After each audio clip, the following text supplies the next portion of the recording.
Headquarters. Setting the agenda for Bharat.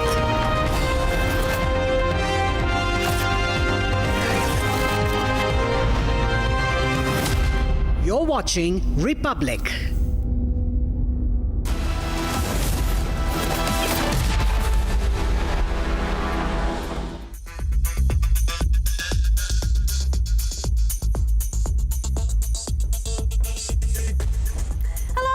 You're watching 6 Stories at 6 with me, Suesha Samant. In this edition, we get you 6 stories that have set the news agenda today. First up, there is a huge political showdown over delimitation in Karnataka. While opposition leaders back Stalin, the BJP has a fierce counter to that. In Karnataka, the language debate that turned violent today after pro-Kannada activists called for a statewide showdown. Dramatic pictures that came in. In Nagpur, the Maharashtra Chief Minister has given a stern warning to rioters. We'll tell you all about that statement because he says no one will be spared. Meanwhile, Disha Salian's murder mystery that is unraveling with each passing day. Today, BJP's Narayan Rane, who's made a huge allegation against Uddhav Thackeray in this case. In Kolkata, it's a huge showdown between the BJP and Mamata Banerjee over TMC government proposing an amendment to the bill that allows women to work in liquor shops. BJP is calling that a dichotomy, saying that women are already not safe in West Bengal. And the last story in this edition, the spine-chilling Meerut murder case. More and more videos that have emerged, chilling videos that we'll show you. 6 stories in brief that we will be focusing on in this edition, starting with the top story we get to. Well, the Joint Action Committee led by Tamil Nadu Chief Minister M.K. Stalin convened in Chennai today, adopting a resolution opposing any delimitation exercise that lacks transparency and fails to involve stakeholders.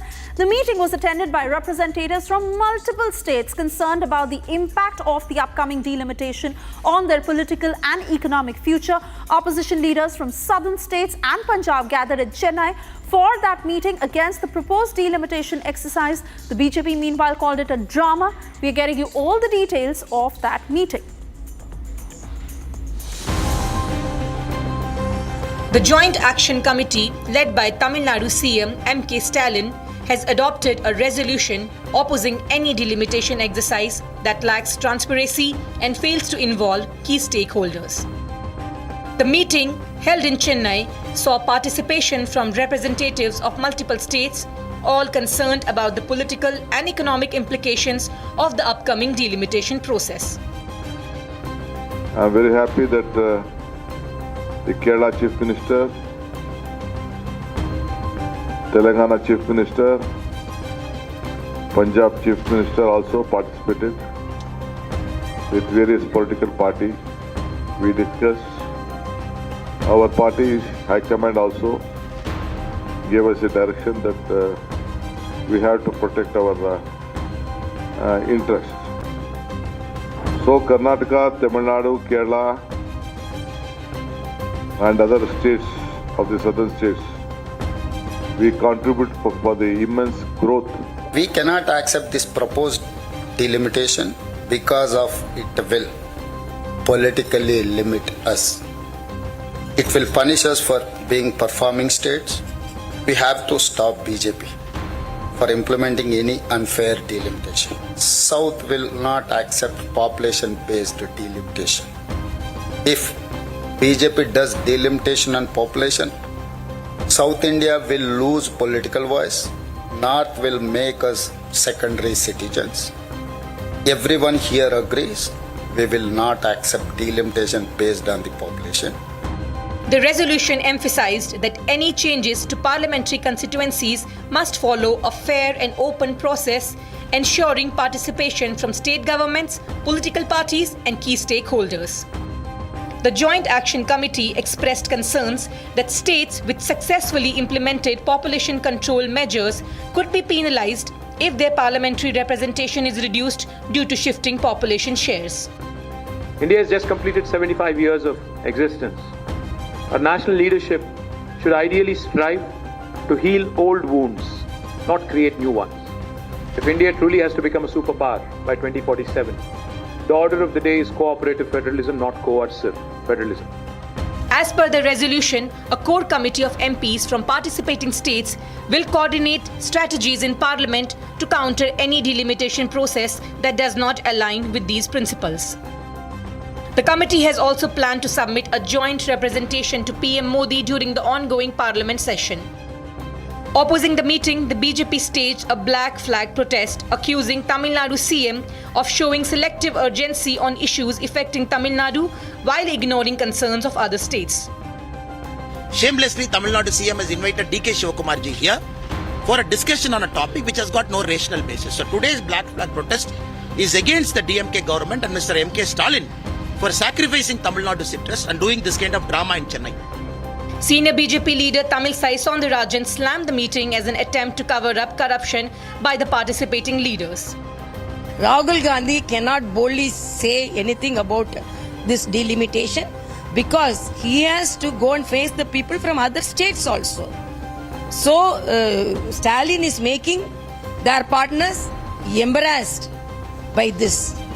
This meeting is to hide and this meeting is to divide and hide. With political slugfest over delimitation intensifying, the issue remains a major flashpoint in the national politics.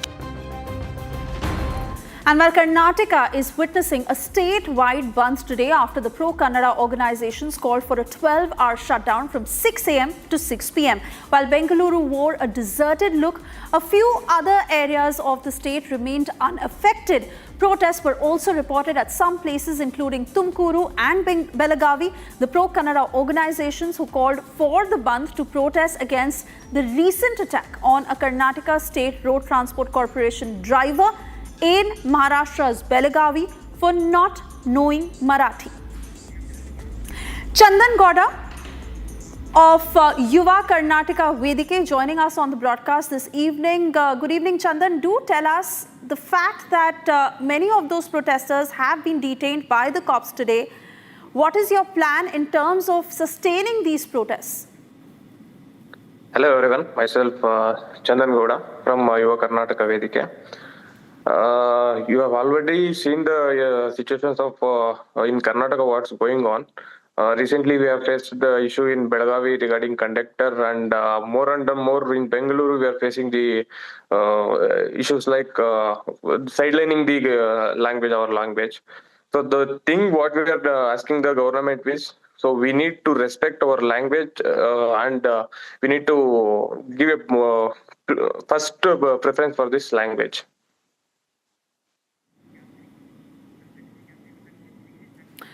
All right, Chandan, many thanks for speaking to Republic. Moving on, as Maharashtra Chief Minister Devendra Fadnavis has issued a strong warning to the rioters of Nagpur violence, saying that the cost of public property damage during Nagpur violence will be recovered from rioters. Fadnavis said that assets would be seized if the cost was not paid. He also warned of bulldozer action. The Maharashtra Chief Minister also said that 104 people have been arrested for rioting based on CCTV footage. He's added that more people will be arrested. जब तक आखिरी दंगई को पकड़ा नहीं जाता, ये कार्रवाई रुकने वाली नहीं है। ये कार्रवाई चलती रहेगी। लगातार एविडेंस आ रहा है, उस एविडेंस के आधार पर ये कार्रवाई यहाँ पर चल रही है। ये भी तय हुआ है कि ये जितना नुकसान दंगइयों ने किया है, इसका पूरा हिसाब निकाला जाएगा और ये पूरा नुकसान उनसे वसूल किया जाएगा। और अगर वो नुकसान के पैसे नहीं भरते हैं तो उनकी प्रॉपर्टी को बेचकर ये नुकसान भरपाई की जाएगी, जब तक हम लोग ये जो दंगई है इनको सबक नहीं सिखा देते। विशेष रूप से जिन्होंने पुलिस पर हमला किया है उनको तो निश्चित रूप से अपनी करतूत का भुगतान करना ही पड़ेगा। कड़ी से कड़ी धाराएं उन पर लगकर जब तक उनको कठोर से कठोर दंड नहीं होता तब तक हम लोग शांत नहीं बैठेंगे। जिन लोगों ने सोशल मीडिया का उपयोग करते हुए इस प्रकार के पोस्ट किए जिसके कारण दंगे भड़के या दंगे भड़कने में या लोगों को भड़काने में जिनकी पोस्ट ने काम किया है, ऐसे लोगों को भी हम लोग सह आरोपी बनाएंगे, को एक्यूज बनाएंगे और उनको भी दंगे का आरोपी माना जाएगा। And moving on to the fourth big story this evening, 5 years after Disha Salian was found dead outside her apartment, which was then brushed off under the carpet as suicide, the case is back in focus. As it is back in focus in a way to haunt Uddhav Thackeray and Aditya Thackeray. BJP's Narayan Rane, who's levelled a huge allegation against Uddhav Thackeray, saying that it was Uddhav Thackeray who had called him after Disha Salian's death, asking Narayan Rane to not involve or include Aditya Thackeray's name anywhere. उनका जो पीए है अभी शायद MLA लगता है, नार्वेकर, वो गाड़ी में था। उन्हें मेरे को फ़ोन किया, मैं भी घर जा रहा था, तो मुझे उन्होंने पूछा, दादा उद्धव जी आपसे बात करना चाहते हैं, आप करेंगे क्या? बोले कहाँ है? तो वो बगल में गाड़ी चला। बोले दे दे फ़ोन। तो बोलते मुझे आपको कहना है कि आपको भी लड़के हैं, मेरे को भी लड़के हैं, जरा आप जो प्रेस में जो बोलते हैं वो उल्लेख मत कीजिए, इसका मतलब उसका बेटे का नाम नहीं लीजिए। मैं बोला, मैं एक मंत्री बोला, किसका नाम नहीं लिया हूँ। मैं बोला एक मंत्री उस वक्त था, वो घटना जो हुई है सुशांत की और सालियन की, उसमें एक मंत्री था और उसका एविडेंस है, कई लोगों ने देखा है उसको, तो हाफ पैंट में देखा उनके बेटे को। तो अभी दूसरे के घर में पार्टी में हाफ पैंट कौन डाल के जाता है? 2 बार यही बात हो गई। मैं बोला आपके बेटे को संभालो, कहाँ शाम के टाइम जाता है 6 बजे के बाद, जरा संभालो ना, बस। Moving on, as BJP workers in Kolkata today staged a huge protest against the Trinamool Congress government over the introduction of a bill permitting women to work in bars. This over West Bengal government's bill proposing an amendment to the West Bengal Excise Act 1909, allowing women to work in liquor shops. Protest that was led by the Mahila Morcha of BJP along with Rupa Ganguly. We first get you details of what had happened.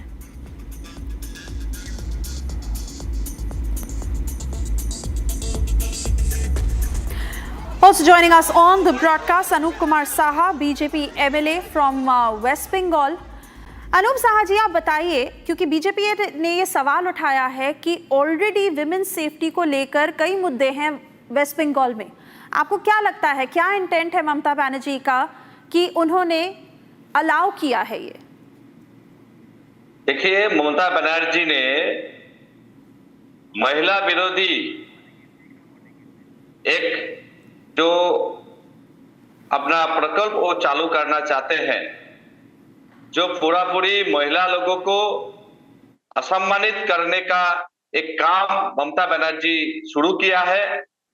एक तरफ लक्ष्मी भंडार जैसा प्रकल्प देके उसी पैसा को महिला लोगों को बाहर में काम करके गवर्नमेंट को रिटर्न देने का, ऐसा जो एक महिला के असम्मानित करने का एक सर्जन ममता बनर्जी जो किए हैं, हम लोग इसका कड़ा निंदा करते हैं। जो आज हमारा महिला मोर्चा के बैनर तले में कलकत्ता में आज जो रैली हुआ, प्रोटेस्ट हुआ है, ये पूरा महिला समाज के लिए बहुत बड़ा ये आवाज है। जो ममता बनर्जी खुद महिला होके रोज जो महिला के ऊपर जो अत्याचार हो रहा है, बंगाल में रेप हो रहा है, महिला लोग जो गवर्नमेंट का ड्यूटी में जो डॉक्टर को मर्डर हो गया है, रेप हो गया है, वो आज न्याय नहीं मिल रहा है इस बंगाल के सरकार के रहते हुए। तो हम लोगों का डिमांड है महिला को सम्मान के नाते, बराबर के नाते जो काम होना चाहिए वो काम गवर्नमेंट को देना चाहिए। लेकिन महिला ने आज यहाँ जो स्थिति है, ना सिक्योरिटी है, ना रोजगार है, ना एजुकेशन है, कुछ नहीं है। महिला के ऊपर जो अत्याचार हो रहा है, एक देश में और किसी राज्य में ऐसा हालत नहीं है, ये हम सब मानते हैं। इसलिए आज जो प्रोटेस्ट हो रहा है, बंगाल का ममता बनर्जी का पुलिस ने जिस तरह से हमारा वहां जो स्टेट प्रेसिडेंट है सुकांत मजुमदार के नेतृत्व में जो आज प्रोटेस्ट हुआ, उसको खिलाफ आज पुलिस ने काम करने का काम किए हैं। जो काम ममता बनर्जी के खिलाफ होना चाहिए, आज महिला के खिलाफ जो कड़ा कदम है महिला के नाते ममता बनर्जी लिया है, इसके खिलाफ आने वाला 2026 में इसको जवाब जरूर मिलेगा। क्योंकि आज बंगाल में डेवलपमेंट के नाते कुछ नहीं हुआ है। आज बंगाल में जो आकार है, इसके लिए जिम्मेदार है ममता बनर्जी का टीएमसी का सरकार। वो 15 साल से रहते हुए भी आज महिला लोग क्यों आज काम नहीं मिल रहा है उनको, इसका जवाब देना पड़ेगा।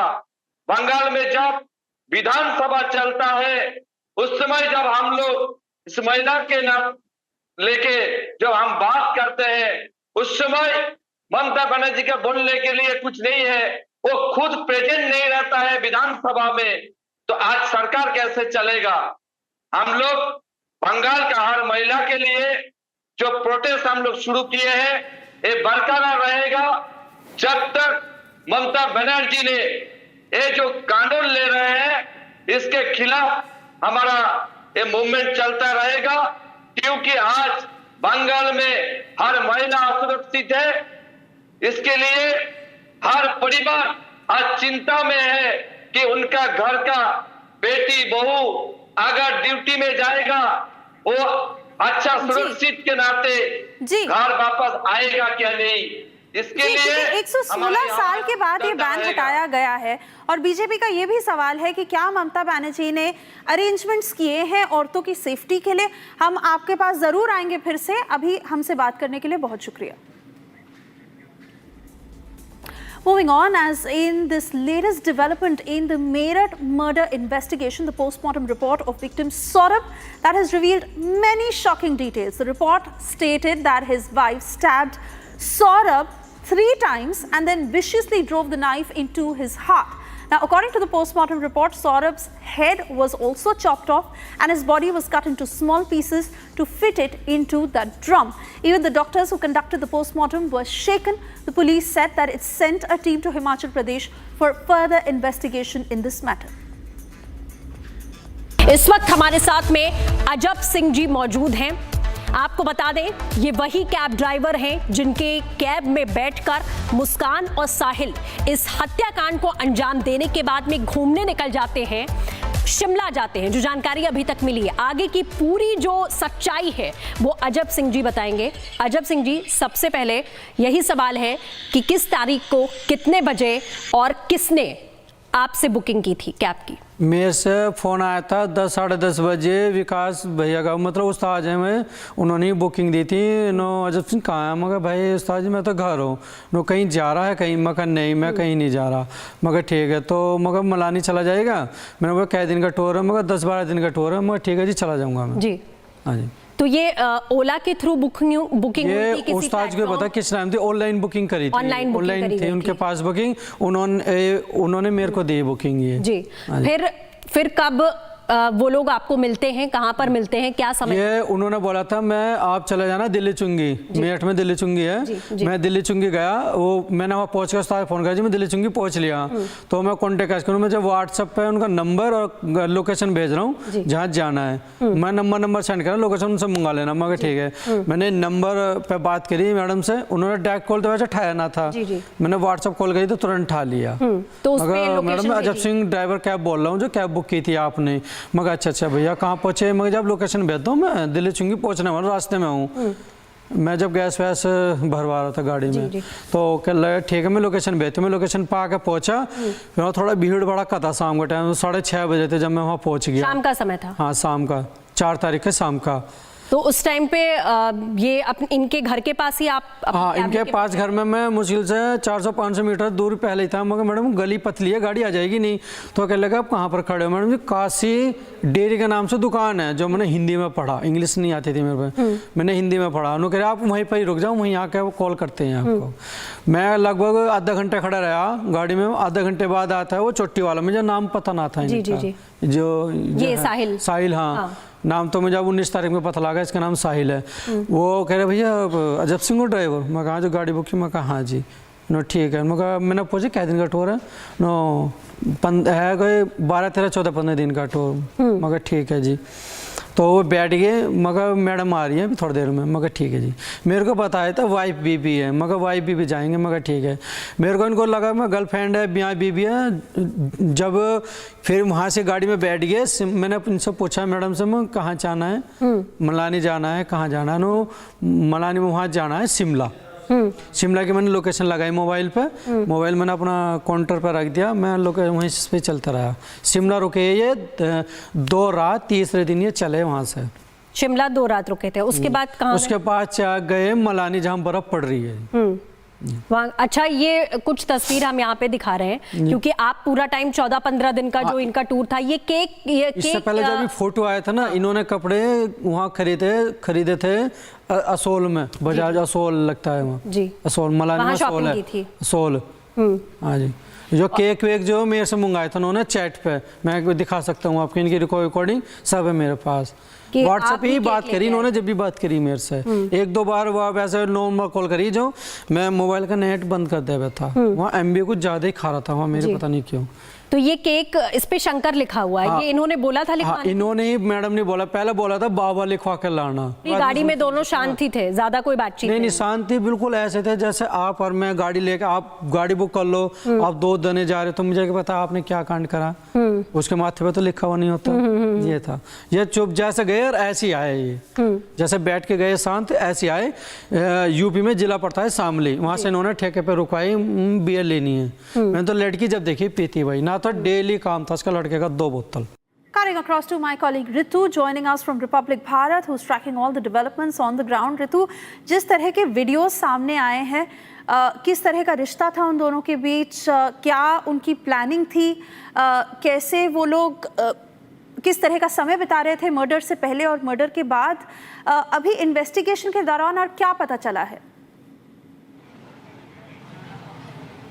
बिल्कुल आपने ठीक सवाल पूछा है, क्या रिश्ता था, और यही जो रिश्ता है वो इस पूरे प्रकरण का कहा जा रहा है बेस है, और इसी बेस को तलाशने की जो पुलिस है वो अब लगातार प्रयास कर रही है, कोशिश कर रही है। और सबसे बड़ी जानकारी ये मिली है कि हिमाचल प्रदेश और उत्तर प्रदेश दोनों ही में 2 अलग अलग टीमें जो है इन्वेस्टिगेशन कर रही है, और इन्वेस्टिगेशन भी एविडेंस के बिहाफ पर हो रहा है, यानी कि एविडेंस बेस्ड इन्वेस्टिगेशन अब लगातार जारी है। जो यहाँ पर एविडेंस है तमाम, मैं आपको बता दूँ तस्वीर इस वक्त साहिल के घर के बाहर में मौजूद हूँ, आपको ताला नजर आ रहा होगा, अंदर एविडेंस के साथ कोई छेड़छाड़ ना हो, इस लिहाज से यहाँ पर जो है लॉक लगाया गया है। और खास तौर पर आपको बता दें, जिस तरीके से तस्वीरें निकलकर सामने आई थी, साहिल के कमरे के भीतर जो दीवारें थी वो बहुत कुछ कह रही थी। दीवारों पर जिस तरीके से चित्रकारी की गई थी, शंकर भगवान की तस्वीर बनाई गई थी, इसके अलावा शैतान की तस्वीर, काफ़ी ऐसी चीज़ें लिखी थी जो ऐसा माना जाता है कि नॉर्मल जो लोग हैं वो नहीं करते हैं। और ऐसे में इसी वजह से ये भी जो कड़ी है वो जुड़ी कि वो तंत्र विद्या में जुड़ा हुआ था, तंत्र मंत्र का सहारा लिया करता था। कई जगहों पर इसको लेकर के भी चर्चा है कि बॉडी के कुछ पार्ट्स जो है वो इस घर में आए थे, इस वजह से इस पूरे घर को लॉक कर दिया गया। मैं चाहूँगी आप दिखाइए इस तरफ भी तस्वीरें ज़रा, कि किस तरीके से ये पूरा घर है और यहाँ पर अब पूरे घर को लॉक कर दिया गया है, पूरे घर को अब इन्वेस्टिगेशन के दायरे में लाया गया है। और यहाँ पर भी अब आपको नज़र आएगा किस तरीके से जो लॉकिंग का काम है पुलिस द्वारा किया गया है। साथ साथ आपको बता दूँ 2016 वो साल था जब शादी होती है सौरभ राजपूत की मुस्कान रस्तोगी से, और जब बताया गया कि जब ये हत्या हुई, यानी कि जब मर्डर किया मुस्कान रस्तोगी ने अपने जो प्रेमी है साहिल के साथ मिलकर के, उसके बाद वो मनाली, शिमला, तमाम उन जगहों पर गई हिमाचल प्रदेश के, वहाँ पर ठहरी है, क्लब में पार्टी भी की है, होली भी मनाई है। तो उन तमाम स्पॉट्स पर भी हिमाचल प्रदेश में जो इन्वेस्टिगेशन टीम है वो तलाशेगी। आपने सुना कैब ड्राइवर किस तरीके से कह रहा था, कहा कि जो केक है वो भी लाने के लिए कहा, सीक्रेटिव अंदाज में लाने के लिए कहा, टेक्स्ट पर बात करने के लिए कहा, फ़ोन नहीं करने को कहा। ये तमाम जो कड़ियाँ है, अब पुलिस जो है इनकी जड़ों को खंगाल रही है, इन्हें कहीं ना कहीं इन्वेस्टिगेशन के दायरे में ला रही है। एक स्नैपचैट आईडी के भी जिक्र हो रहा है, स्नैपचैट पर भी बातचीत साहिल के साथ हुआ करती थी, और इससे पहले भी कई बार जो है इस तरीके की कोशिश जो है मुस्कान रस्तोगी कर चुकी थी, क्योंकि वो इस शादी से खुश नहीं थी, ऐसा माना जा रहा है। क्योंकि जो सौरभ की माँ है उन्होंने भी इस बात को कबूला है कि जो रिश्ते हैं सौरभ और मुस्कान रस्तोगी के वो बिल्कुल ठीक नहीं चल रहे थे। आए दिन कलेश हुआ करता था, दोनों के बीच लड़ाई झगड़े बहुत कॉमन बात थी, और इस वजह से दोनों के बीच में बहुत कुछ सही नहीं चल रहा था। और वो लंदन में रहते थे, मर्चेंट नेवी में कार्यरत थे, सरप्राइज देने के लिए अपनी बेटी को आए थे, लेकिन शायद नियति को कुछ और ही मंजूर हुआ और ये पूरी घटना सामने आई है। जी ऋतु, धन्यवाद करना चाहूंगी आपका हमें ये सभी डिटेल्स देने के लिए। With that, it's a wrap on this edition of 6 at 6. We'll be back tomorrow with all the top 6 stories of the day and the biggest news makers. Thank you for watching.